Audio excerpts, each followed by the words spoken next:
Сайн бацааны үзэгчдээ Улсын ерөнхий прокурорын газрын олон нийтэд харилцах албанаас сар болгон бэлтгэн өргөдөг прокурорын мэдээлэл нэвтрүүлгийн шинэ дугаар эхлэж байна. За тун удахгүй олон улсын хүүхдийн эрхийг хамгаалах өдөр тохино. Тэгэхээр сонгон хайрхан дүүргийн прокурорын газраас дүүргийн нутаг дэвсгэр дээрээ хүүхэд хохирсон болон сурггүй алга болсон хүүхдийн талаарх судалгааг сүүлийн 3 жилийн байдлаар хийсэн байна. За дээрх гэмтэргүүд хэрхэн яагаад болдог талаар шалтгаан нөхцөл нь юу болох талаар нэвтрүүлгээс хүлээн авч үзээрэй. За мөн насан туршаагүй хохирогчийн эрх ашигыг хэрхэн яаж хамгаалдаг талаар нэвтрүүлгээрээ хөндөх болно. Сонгон хайрхан дүүргэн 43 хороотой 2023 оны статистик мэдээллээр 95 мянган өрх нийт 341 мянган хүн амтай хэмээн бүртгэгджээ. Гэвч орон нутгийн шилжилтэд дагаад төр оршин суугч жил ирэх бүр нэмэгдэж тэр хэрээр хүүхдийн эрхийн зөрчил нэмэгдэж байгаа нь анхаарал татаж байна. Хүүхэд хамгааллын тухай хуульд зааснаар хүүхдийн эрхийг гэр бүлийн орчинд эцэгийг асран хамгаалагч, сургуулийн орчинд багш сургуулийн ажилтан, бусад орчинд хуулиар үүрэг хүлээсэн төрийн байгууллага хуулийн этгээд эрх үүргээ хэрэгжүүлэх замаар тус тус хамгаалж ажиллах ёстой юм а. Хүүхэд алга болчлоо л эрэл зохион байгууллаа олчлоо л тэгээд зарим нэг нь бас харамсалтай байдлаар төгсөж байгаа л харагдах юм л да. Энд бол эцэг их гаргалзан дэмжигч нарын бас хариуцлагагүйгээс бол ихэнх нь нөлөөлж байгаа. Бас нөгөө талаасаа энэ төрийн бодлого зохицуулалт хүүхдээ харж хандах хүнгүй хүүхдээ хараад ажил хийгээд цалин орлоготой байж амьдрах боломж нөхцөл байхгүй. Энэс шалтгаалаад 10% хүүхдээ одоо эзгүй орхиж байгаа шүү дээ. Аль нэгэн арай томоор нь толгойлуулаад гэртээ орхиж байгаа. Хүүхдийн ер нь үл хайхрах хүчирхийлэл айгүй их өртдөг. За эцэгчүүд маань хүүхдэд анхаарал халамж айгүй сул тавьдаг. Хичээл сургуульд нь явуулахгүй завсардуулах ч юм уу бангийн хөвт хичээл таслалт гэдэг зүйл айгүй их гардаг. Сонгон хайрхан дүүргийн прокурорын газар хүүхэд хохирсон, хүүхдийн эсрэг үлдэгдсэн гэмтэргийн гаралт шийдвэрлэлийн байдал, гэмтэрэг үлдэгдэж буй шалтгаан нөхцөлийг 2022, 2023, 2024 оны эхний улирлын байдлаар судалжээ. Судалгааны дүнгээс үзэхэд тус дүүргийн хэмжээнд хүүхэд гэмтэргийн улмаас хохирох тохиолдол сүүлийн жилүүдэд өсөх хандлагатай байна. Сүүлийн 3 жилийн хугацаанд 645 гэмтэргийн улмаас 659 хүүхэд хохирчээ. 2022 онд 254 гэмтэргийн улмаас хүүхэд хохирсон бол 2023 онд хүүхэд хохирсон 317 хэрэгт мөрдөн шалгах ажиллагаа явуулсан нь урьд оноос 14.8%-аар өсчээ. Харин 2024 оны эхний улирлын байдлаар хүүхэд хохирсон 74 хэрэг гарсан байна. Сүүлийн 3 жилийн байдлаар 8 хүүхдийн биед хүнд, 20 хүүхдэд хүн дэвтэр, 235 хүүхдэд хөнгөн гэмтэл учирсан байна. Бидний хийсэн судалгаагаар хүүхдүүд хүний эрүүл мэндийн халдшгүй байдлын эсрэг гэмтэрэг, өмчлөх эрхийн эсрэг гэмтэрэг, хүний биеийн халдшгүй байдлын эсрэг гэмтэрэгт одоо өртөж байгаа нь судалгаагаар илүү харагдлаа. За тухайлбал хүүхдүүд сургууль болон сургуулийн орчинд бие биентэйгээ одоо зодтолдох, үе тэнгийн дээрлэхэлд өртөх, мөн хүүхдүүд ахуйн хүрээнд гэр бүлийн зүгээс одоо эцэг эхчүүд архитан согтурж гэртээ агсан согтууд тавьсны улмаас хүүхдүүдэд зохиод зодох, гэр бүлийн хүчирхийлэлд өртөх ийм нөхцөл улмаас хүүхдүүд бол эрүүл мэндээр бол хохирч байгаа асуудал бол бас гарч байна. За хоёрдугаарт өмчлөх эрхийн эсрэг гэмтэргийг тодруулж ярих юм бол хүүхдүүд мөн адилхан одоо сургууль болон сургуулийн орчинд энэ төрлийн гэмтэрэгт хохирч болж байгаа нь харагдаж байна. За яаж вэ гэхээр тухайн хүүхэд одоо үнтэй гар утсаа цүнхэндээ хийгээд ангиасаа гарч явах, эсвэл бол гар утсаа ширээн дээр орхиод гарч явах. Ийм нөхцөл байдлын улмаас гар утас нь алдагдах, хин авсан тогтоогдохгүй. Ингээд ийм байдлын улмаас хүүхдүүд бол хохирч байна. За нэг талаасаа хүүхдүүд өөрсдийн хайхрамжгүй байдлаас болоод эд зүйлээ алдж байгаа боловч нөгөө талаас эцэг эхчүүд хүүхдүүдтэй үнтэй эд зүйлээ өгч явуулж байгаа асуудал нь эргээгээд нөгөө хүүхдээгээ эрсдэлд оруулж байгаа нөхцөл байдал бол харагдаж байна. Хүүхэд хохирсон гэмтэрэг сонгон хайрхан дүүргийн 1, 17, 18, 33, 28, 29 дэх хороодод түлхүү үлдэгдснээс харахад гэр хорооллын хороодод хүүхэд хохирсон гэмтэрэг гарах нь түгээмэл байна. Сүүлийн 3 жилийн байдлаар хохирсон 659 хүүхдийн 48 орчим хувь нь эрэгтэй хүүхэд байгаа бол 65% нь 13 хүртэлх насны хүүхэд байгаа юм а. Хүүхэд гэмтэргийн хохирч болж байгаагийн шалтгаан нь гадаад болон дотоод олон нөхцөл байдалтай холбоотой байна. Судалгааны дүнгээс үзэхэд эцгийн зүгээс хүүхдүүдэд хараа хяналт тавьдаггүй, тэднийг үл хайхардаг, сургуулийн завсардуулдаг, эцэг их асран хамгаалагч нар өөрсдөө ахуйн хүрээнд арх согтууруулах ундааны зүйлийг хэтрүүлэн хэрэгэлдэг, аюултай орчинд одоо хүүхдийг орхидог, нийгмийн ядуурал, ажил хүйдэл, эдийн засгийн хүндрэл зэрэг нөхцөл байдлаас хамаарч хүүхэд гэмтэргийн хохирч болох шалтгаан нөхцөл нь нэмэгдэж байна. Судалгааны дүнгээс харахад нийслэлийн ерөнхий боловсролын сургууль болон сургуулийн орчинд үлдэгдсэн 58 хэрэг гарсныг хуулийн дагуу шалгаж шийдвэрлэжээ. Мөн сургуулийн орчин дах үе тэнгийн дээрлэлт, хүүхэд хоорондын таарамжгүй харилцаа зэргээс шалтгаалan хүүхдийн эрх зөрчигдөхөөс гадна хүүхдийн өөрийн хайхрамж болгоомжгүй байдал гэмт хэрэгт өртөх шалтгаан нөхцөл болсон байна. Харин хохирогч хүүхэд гэмт хэрэг үйлдсэн хүнтэй ямар хамааралтай болохыг судалж үзэхэд 323 танихгүй, 126 төрөл садангийн хүн, 130 зүс таних, 24 нь нэг сургуулийн сурагч байсан байна. Мөрдөн байцаалтын 65 хэргийн хохирогчид учирсан хохирол хор уршихыг арилгуулахаар холбогдогчийн эцэг их, асран хамгаалагч болон байгууллага албан тушаалтныг иргэний хариуцагчаар татаж эрүүгийн хэрэг хянаа шийдвэрлэх ажиллагаанд оролцуулжээ. Тухайлбал багш Б сурагч Г-г хичээл дээр хараалын үг хэллийг их шалтгаанаар зохиж, эрүүл мэндэд нь хөнгөн хохирол санаатаа учруулсан гэх хэрэгт багш Б-г эрүүгийн хуулийн 11-ийн 6 дугаар зүйлийн нэгт зааснаар яллах дүгнэлт үлдэж шүүхэд шилжүүлэн шүүхээс 800 мянган төгрөгөөр торгох ял оногдуулж шийдвэрлэжээ. Мөн тухайн ерөнхий боловсролын сургуулийг иргэний хариуцагчаар татаж, гэмт хэргийн улмаас учирсан хохирол болох 2 сая 500 мянган төгрөгийг хохирогчид гаргуулахаар шүүх шийдвэрлсэн байна. Сонгон хайрхан дүүргийн прокурорын газраас 2022, 2023, 2024 оны 1-р улирлын байдлаар тус дүүргийн нутаг дэвсгэрт хүүхэд сурггүй алга болсон гэмт хэргийн талаарх гомдол мэдээлэл шийдвэрлэлтийг шалгасан байна. Хүүхэд сурггүй алга болсон гэх 2022 онд 65, 2023 онд 100, 2024 оны эхний 3 сарын байдлаар нийт 40 гомдол мэдээлэл цагдаагийн байгууллагад бүртгэгджээ. 2024 онд бүртгэгдсэн 40 хүүхдээс 36-г нь олж тогтоон ар гэрт нь хүлээлгээ өгчээ. Харин үлдсэн 4 хүүхэд нь гэмт хэргийн хохирогч болсон тул хэрэг бүртгэлд мөрдөн байцаалтын ажиллагаа явуулж шүүхэд шилжүүлж шийдвэрлэжээ. Хүүхдүүд ар гэрийн нөхцөл байдлаас шалтгаалж гэрээсээ дайжиж 1-7 хоног цаашлаад 50 хүртэл хоногоор сургуу алга болох тохиолдолж гарсан байна. Гэр орносоо дайжсан хүүхдүүдийн 60.5% нэмэгтэй, 39.5% нь эрэгтэй хүүхдүүд байгаа бол насны хувьд 50 орчим хувь нь 14-өөс 15 насны өсвөр насны хүүхэд байна. За Сонгон хайрхан дүүргийн прокурорын газраас хийсэн энэ сургаггүй алга болсон хүүхдүүдийн судалгааг хийсэн байна шүү дээ. Эндээс хараад ахад сүүлийн 3 жилийн байдлаар их өндөр тоо нийт үргийн хэмжээнд гарсан юм шиг санагдаад байна л да. Яагаад тэр энэ өндөр тоотой байгаа юм бэ? За энэ хүүхэд сургуу алга болсон нөхцөл байдлыг бол 2022, 23, 24 оны байдлаар бол авч үзсэн. За ингээд нийтдээ бол энэ 3 жилийн хугацаанд бол 205 хүүхэд алга болсон гэсэн ийм тоо бол өндөр тоо гарсан. За энийг ингээд нэг үржил аваад үзэхээр бас 205 хүүхэд биш, нэг хүүхэд одоо давтамжтайгаар 2-оос 5 удаа ч юм уу тий алга болдог. Энэ тохиолдолд нөгөө ар гэр нь цагдаад мэдэгддэг ийм нөхцөл байдал бас тогтоогдоод одоо нэг цагдаагийн мэдээлэл тоо бүртгэлд орсноор ингээ 205 гэсэн юм бас өндөр тоо гарч байгаа нөхцөл байдал бас харагдсан судалгаанаас. Тэгэхээр ар гэрээсээ дайчсан дуудлага мэдээлэл бүр энэ сургуу алга болсон гэдэг энэ мэдээлэлд ордог байх нь шүү дээ, тийм ээ. Тэгвэл яагаад энэ хүүхдүүд гэрээсээ дайчаад байгаа юм бэ? Энэ шалтгаан нөхцөлийг тодорхойлж. За судалгааг ингээд 3 жилээр наваад үзэхээр нэгдүгээрт нь болохоор хүүхэд эцэг их сургууль мөрчлөгчтэй таарамжгүй харьцааны улмаас гэрээсээ дайжих тохиолдол илэрсэн. Тогтоогдсон. За хоёрдугаарт нь болохоор сэтгцийн өөрчлөлтөө хүүхэд бас гэрээсээ дайжээ тараа хяналтгүй байж байгаа дайжээ давтуулсан жуугаад явдаг ч юм ийм нөхцөл байдал тогтоогдсон. Хүүхэд хичээлдээ явлаа гэж гараад дайс нөхдөндөө хоноо тоглоод ингээ хоноо хүн чалга болчихсон. Энэ нөхцөл байдал бол тогтоогдсон. За 3 дугаарт нь болохоор цагийн ажил хийгээд 17 та 16 та хүүхдүүд цагийн ажил хийгээд ар гэртээ ингээд мэдээлэлгүй ингээд явчихаар сургуу алга болоо гэд бүртгэлд ороод явдаг. Ийм дөрвөн бас тохиолдлоос судалгаагаар бол гарч ирсэн байж.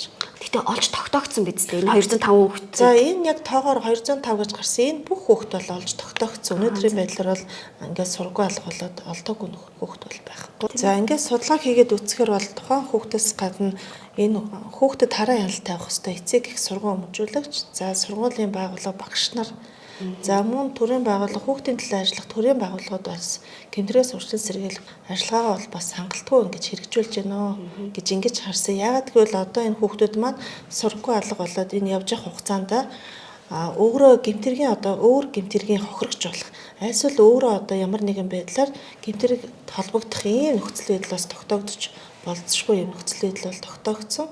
За энэ одоо 205 гэсэн ийм тооноос аваад үзэхээр 4 хүүхэд бол гэмтэргийн хохирогч болсон. Ийм нөхцөл байдал тогтоогдсон. За энэ 4 иргэн 2 нь бол одоо ажиллагаан шалгадаад 2 нь шүүхээр ингээд шийдэгдсэн. Бэлгийн хүчирхийлэл төрөлтөгдсөн. Ийм нөхцөл байдал бол тогтсон байж. Сургаггүй алга болсон гэх дуудлага мэдээлэл бүрийн цаана хүүхдийн язгуур эрх ашиг зөрчигдөж байдаг тул эцэг их асран хамгаалагчид хүүхдэд тавих хараа ярилтаа сайжруулж харилцаандаа анхаарах, мөн хүүхэд хүмүүжлийн эерэг аргыг хэрэглэх шаардлагатай байна. Насан туршаагүй хохирогчийн эрх ашигыг хэрхэн хамгаалдаг вэ? Хүүхэд хамгааллын 108 дугаарын утсанд жилдээ 110,000 гаруй дуудлага мэдээлэл бүртгэгддэг. Үүний 60% нь зөвлөгөө мэдээлэл хүссэн дуудлага байдаг бол 40% нь хүүхдийн эрхийн зөрчлийн талаарх дуудлага мэдээлэл эзэлдэг байна. 13-аас 18 насны өсвөр насны хүүхдүүд бол зөвлөгөө мэдээлэлээр холбогддог. За бага насны хүүхдийн дуудлага мэдээлэл бол ихэвчлэн эцгийн зүгээс үлхайхаар хүчирхийлэл, бие модын хүчирхийлэл, хүчирхийллийн дуудлага мэдээлэл бол хүүхдийн сламжийн зооны модсонд бол цонхолдог байна. Эргээд яг суур учир шалтгаан юм бэ гэдээ үзэхээр дийлэнх нь буюу 75% нь ерөөсө гэрүүлийн орчинд үлдэгддэг. Тэгэхээр эцэг эхчүүд маань хүүхдээ үл хайхрах хүчирхийлэлд өртүүлж ийн гэдгийг мэдгүйгээр хүчирхийлэлд өртүүлээд байдаг. 108 дугаарт ирсэн дуудлага мэдээллийн дагуу дүүргийн хүүхэд гэр бүлийн хөгжил хамгааллын хэлтээс хариу арга хэмжээ авч ажилладаг. За сонгон хайрхан дүүргийн тухайтад бол 2023 онд 1800 хүүхдийн ийм дуудлага мэдээллийг авсан бол за яг өнөөдрийн байдлаар ихэд 624 дуудлагыг аваад хүүхд хамгааллын хариу үйлчилгээг бол үзүүлж ажиллаж байна. За мөн хүүхд хамгааллын тухай хуулиараа эдгээр дуудлагуудаас гадна гэмт хэргийн хохирогч холбогдогч болсон хүүхдүүд дээр хүүхдийн эрхийн хууль зүйн хороо сум аймаг дүүргүүдэд бол ажиллаж байдаг. Хүүхдийн эрхийн хууль зүйн хорооны бүрэлдэхүүнд нийгмийн салбарын бүхэл байгууллагууд за мөн цагдаагийн байгууллага, прокурорын байгууллага гэх мэт шүүх эрх мэдлийн байгууллагууд гэх мэт байгууллагууд маань орж байгаа. Өнөөдрийн байдлаар ихэд бид 2 удаагийн томоохон хуралдааныг зохион байгуулад 26 хүүхдийн асуудлыг бол оруулсан байна. Хөдөлмөр нийгмийн хамгааллын сайд, хууль зүйн дотоод хэргийн сайдын хамтарсан тушаалаар хүүхдийн эрхийн хууль зүйн хорооны бүрэлдэхүүн зохион байгуулалт үйл ажиллагааны журмыг баталсан. Уг журамд зааснаар хүүхдийн эрхийн хууль зүйн хороо нь гэмт хэргийн улмаас хохирсон хүүхдэд туслалцаа үйлчилгээ үзүүлдэг юм а. Эхний ээлжинд ер нь 108 дуудлагын дагуу ар гэртэй нь холбогдно. Ар гэртэй нь холбогдоод гэрт нь очиж хамгийн эхний ээлжинд нөхцөл байдлын үнэлгээ хийн. Тухайн гэр орчинд хүүхэд яг амьдрах орчин зөрчигдөж гин үгүй юу, ямар нөхцөл байдлаас болоод энэ хүүхдүүд ингээд ийм асуудалд орсон бэ гэдэг ч юм уу томчуулын асуудлаас болсон уу, эсвэл хүүхдийн өөрийнх нь асуудлаас болов уу гэдэг тэрнийг яг хамгийн ихний ээлжинд очиж тодорхойлно гэсэн үг. Нөхцөл байдлын үнэлгээгээр. Гэмт хэргийн талаарх дуудлага мэдээлэл цагдаагийн байгууллагад бүртгэгдсэн үеэс эхлэн прокурор мөрдөн шалгах ажиллагаанд хяналт тавьж хүүхдийн эрхийг зөрчихгүй байхад анхаарч ажилладаг. Хохирогч хүүхдээс мэдүүлэг авахдаа тэдний нас сэтгэхүйн онцлог тохирсон зориултын тусгай өрөөнд мэдүүлэг авч байна.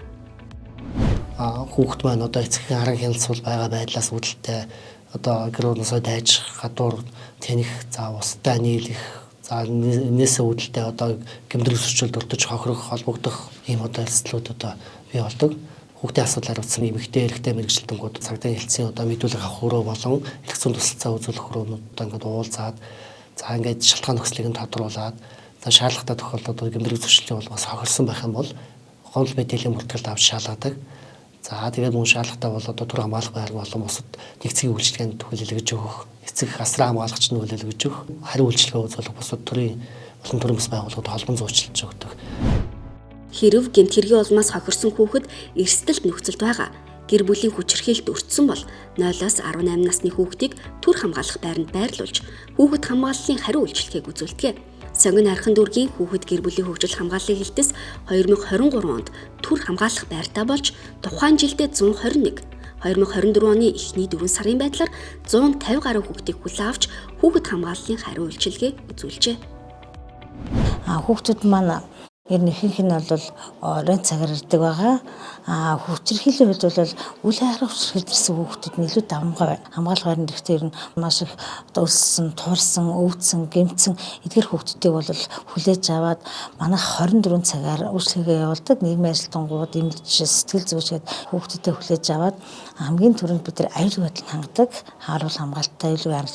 Түүний дараа бид нар тухайн хүүхдийн анхдагч хэрэгцээ болох ахуйн хэрэгцээг бол хангаад ингээ хүүхдтэй шуурхай тусламж үйлчлэгээнүүд үзэж эхэлдэг.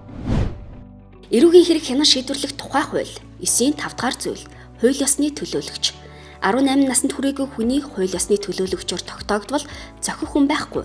Эсвэл ашиг сонирхлын зөрчилдөө бол хүүхдийн асуудал эрхэлсэн төрийн байгууллагын ажилтныг хууль ёсны төлөөлөгчөөр тогтоож болно.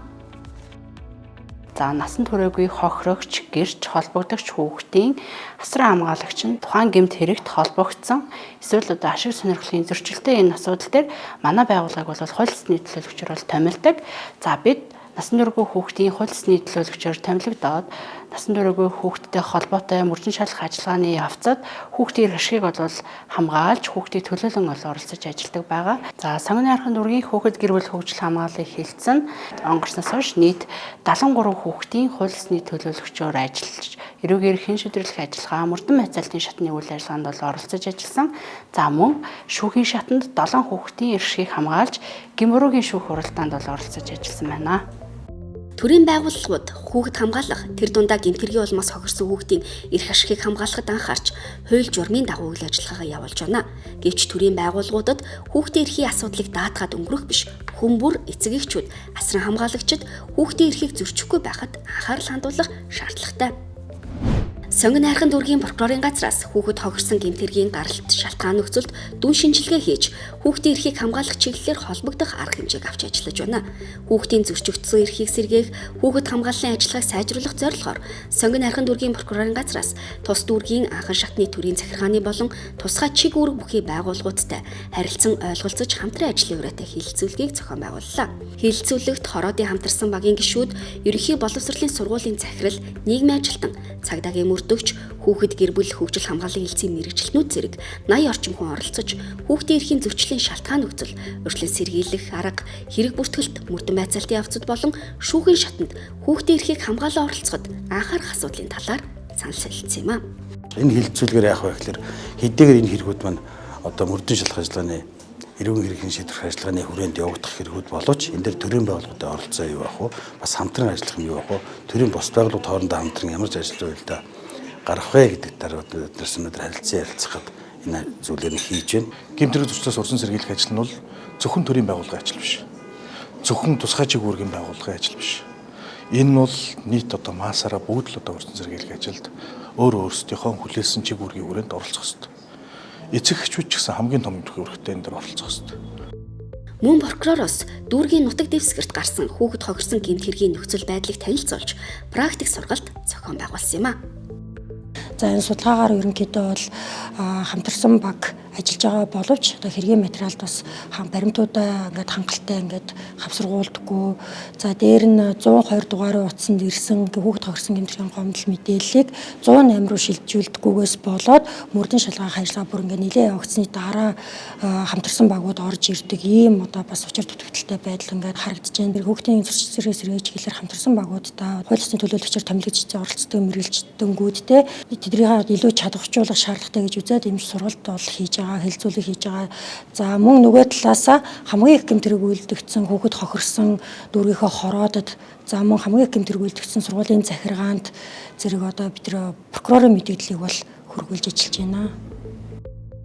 Хилцүүлгийн үр дүнд оролцогч байгууллагууд хамтын ажиллагаагаа сайжруулах, хүүхдийн зөрчигдсөн эрхийг сэргээх, урьдчилан сэргийлэх чиглэлээр мэргэжлийн байгууллагуудтай хамтрах, шаардлагатай санал зөвлөмжийг гаргах зэрэг арга хэмжээг авч цаашид хүүхдийн эрхийн зөрчилгүй дүүрэг болох зорилт тавьж ажиллахаар болсон юм а.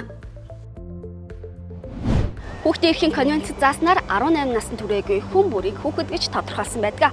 Хүүхдийн эрхийн тухай хууль, хүүхэд гэмт хэрэг зөрчил, үл хайхрах хүчирхийлэл, сэтгэл санааны дарамт зэрэгс нийгмийн бүхий л орчинд хамгаалагдах эрхтэй. Хүүхдийн эрхийг хамгаалах, аливаа гэмт хэрэг зөрчлийн улмаас хохирох эрсдлээс урьдчилан сэргийлэх нь эцэг эх асран хамгаалагч нарын нэн тэргүүний үүрэг. Тиймээс хүүхдийн эрхийг зөрчихгүй байх, тэдний үзэл бодлыг хүндэтгэн үзэж, хүмүүжлийн эерэг арга хэрэглэхийг уриалж байна. Нэвтрүүлэгтээ хамтаа исэн үзэгч та бүхэнд баярлалаа. Прокурорын мэдээлэл нэвтрүүлэг энд хүрээд өндөрлөж байна.